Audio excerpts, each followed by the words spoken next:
Ever see a photo and the colors are like, whoa, not just bright, but like real. Yeah, yeah. I was looking at one earlier and it got me thinking about white balance. Mm-hmm. And guess what? Today's deep dive, that's what we're doing.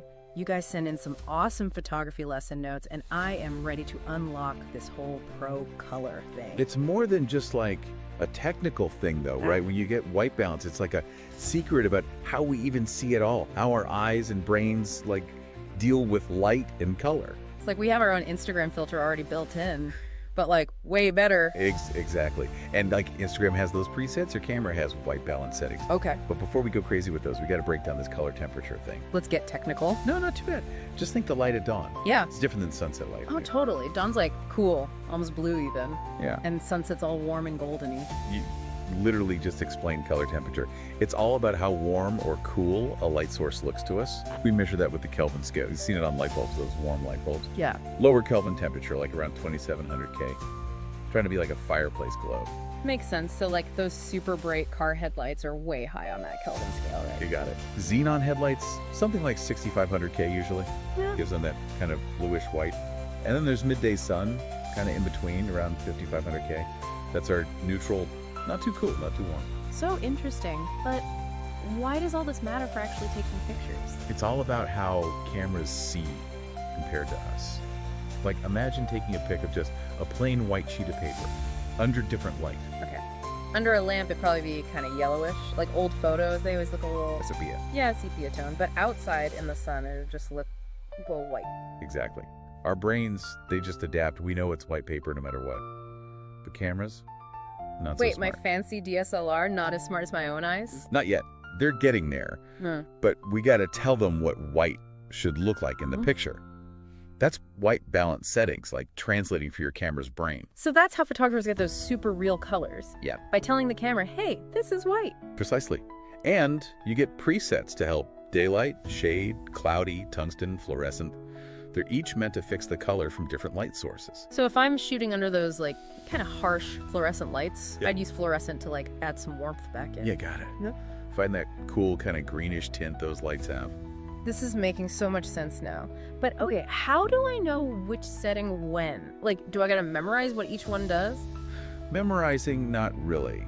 But getting the WHY of each setting, that's key. It's like your camera's trying to do what our eyes just DO, you know? Right. Like that cloudy setting. Oh, for shooting on a cloudy day. Right. But doesn't that just make your pics look, well, more cloudy? Exactly. Cloudy skies, they're all cool bluish light. So the cloudy setting warms things back up, like adding a little sunshine that's not really there. Tricking your camera into a sunnier reality? I like it. Precisely. And then opposite end, you've got tungsten. So you're inside, just a lamp on, that warm light. Oh, like those old family photos. Oh, orangey. You got it. Tungsten setting cools it all down, compensating for that super warm light.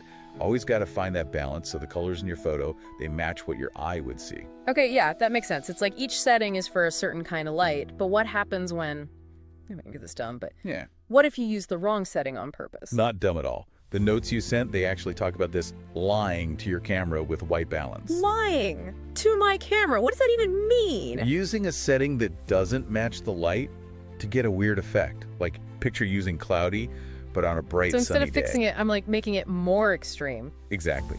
Cameras thinking, gotta warm this up. Mhm. But it's already warm. Yeah. So you get this almost like dreamlike photo, super warm tones. So I could use white balance to like set the mood, even if it's not what the scene really looked like. Totally. And these notes, they get wild. Like trying tungsten at dawn. When it's already like super cool tone, the whole picture would be blue, right? You got it. Or fluorescent at sunset. Okay, now that is just messing around. What would that even look like? The notes say, quote, Mars-like effect. Wow, oddly specific. Okay, I kind of have to try that now, but that's all presets, right? What if you need like really specific control? The notes mention custom white balance. Ah, yes. Custom white balance is next level. So imagine this. You're in some place, the light is all weird, studio maybe with a bunch of different lights. None of the presets feel right. Okay, I'm with you. This is when you bring out the big guns. Plain white sheet of paper. Hold up. Paper, how's that gonna help my camera settings? Think of it like calibrating your camera to that exact sea light. Fill the frame with the paper, take a pic.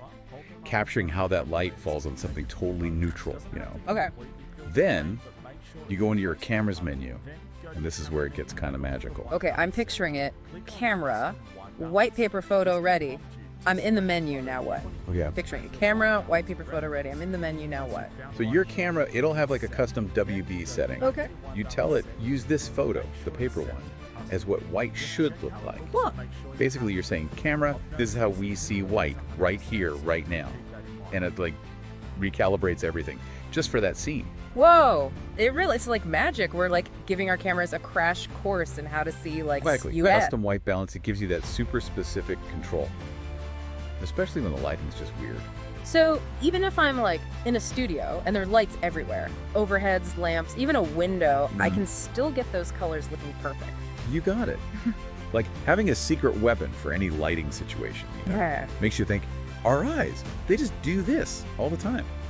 But with a little work, we can teach our cameras to adapt too.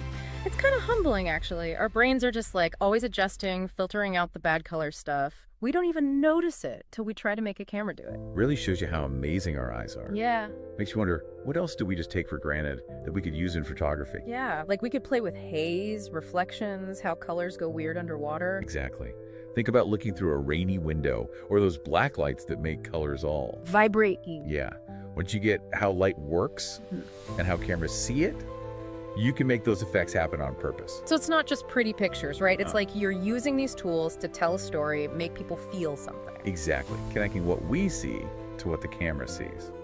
And in that gap, that's where things get really creative. That's the best part of photography. This deep dive, I feel like we didn't just scratch the surface of white balance. It was like, go in there. And the best part is, this is just the start, right? Yeah. Now that you're thinking about it, you'll start seeing white balance everywhere. Movies, art, even just walking down the street. I know, I will. I'll never look at a white sheet of paper the same. And next time you see a photo that just like WOWs you, think about how white balance made that happen.